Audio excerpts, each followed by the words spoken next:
नमस्कार, मी संदीप गौड, कोकण सृष्टीचा कार्यकारी संपादक. आज आपण पुण्यामध्ये अजून एक घरामध्ये घरच्या गणपती स्पर्धेसाठी प्रवेश केला आहे.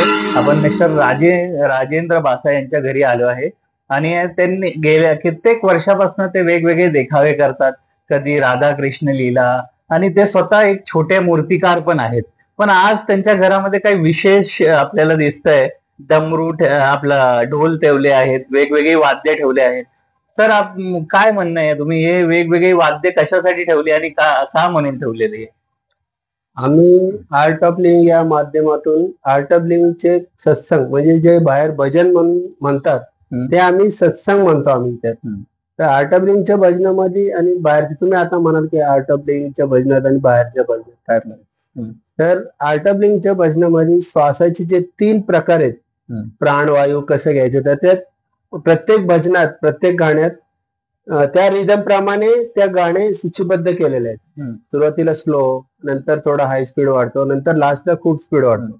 त्याप्रमाणे जर डोळे बंद करून आपण ते भजनात रमलो तर आपलं ध्यान लागून जातं आणि आपल्याला कळतही नाही की आपलं स्मरण कधी झालं. म्हणजे तुमच्या म्हणण्याचा असा अर्थ आहे की यातून तुमचं शारीरिक पण एक्सरसाइज पण होते. हो, बरोबर. हो. अशा माध्यमातून तुम्ही हे भजन आर्ट ऑफ लिव्हिंगच्या माध्यमातून गाता. बरोबर आहे. आज सर पुण्यामध्ये गणपती हा आराध्य दैवत आहे. खूप लोक यांना मानतात. पण आज जी संस्कृती आली आहे पुण्यामध्ये, डीजे आहे, हे आहे, त्याच्याबद्दल तुमचं काय म्हणणं आहे आणि लोकांनी कुठल्या वाद्यांना प्रेफर केलं पाहिजे? हे चांगला प्रश्न आहे. मला असं म्हणायचंय की एखादं छोटस सेट त्यांनी वापरावं आवश्यक, कारण ते परिवर्तन गरजेचं आहे. पण जे मूळ संस्कृती आपली जे वाद्यांची आहे, आता पकवास ठेवलंय, ढोलक ठेवलंय, डफरू ठेवलंय, तर यांच्यामध्ये जो माधुर्य आहे ते डिजिटल मध्ये नाहीये. त्या स्पीकर वगैरे मध्ये त्यात नाही. ते आवाज करण्यासाठी आपण ते थोडं वापरलं तर काय हरकत नाही.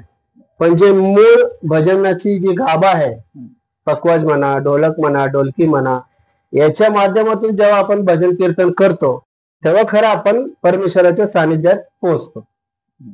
आज या वर्षी पुण्यामध्ये गणेश उत्सव वेगळ्या पद्धतीने साजरा केला जात आहे आणि जे पुनीत बालन आहे यांनी आज सांगितलं आहे की ज्या गणपती मंडळांकडे डीजे वगैरे याचं युटिलायझेशन होणार नाही त्या ठिकाणी आम्ही त्यांना स्पॉन्सरशिप देऊ, अदरवाईज आम्ही देणार नाही. या निर्णयावर तुम्हाला काय वाटतं?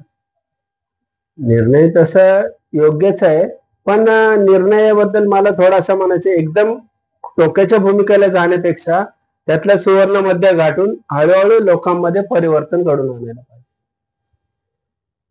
आज आपण भवानी पेठेत राजेंद्र बासा यांच्या घरी आहोत आणि आपण वेगवेगळे त्यांनी बघितलंय, त्यांनी जे डेकोरेशन केलेलं आहे आज त्या वर्षी खूप सिंपल ह्याच्यामध्ये त्यांनी सगळं केलेलं आहे आणि घरगुती सगळे जे आपले प्राचीन वाद्य आहे ते यांचं संपूर्ण कशी यूज केले जातात आणि कशासाठी यूज केले जातात आणि ह्या वादनांचा वापर झाला पाहिजे. जास्तीत जास्त लोकांनी ह्याचा स्वीकार केला पाहिजे या दृष्टिकोनातून एक नवीन संकल्पना केली आहे आणि हे देखावा त्यांनी सादर केलेला आहे.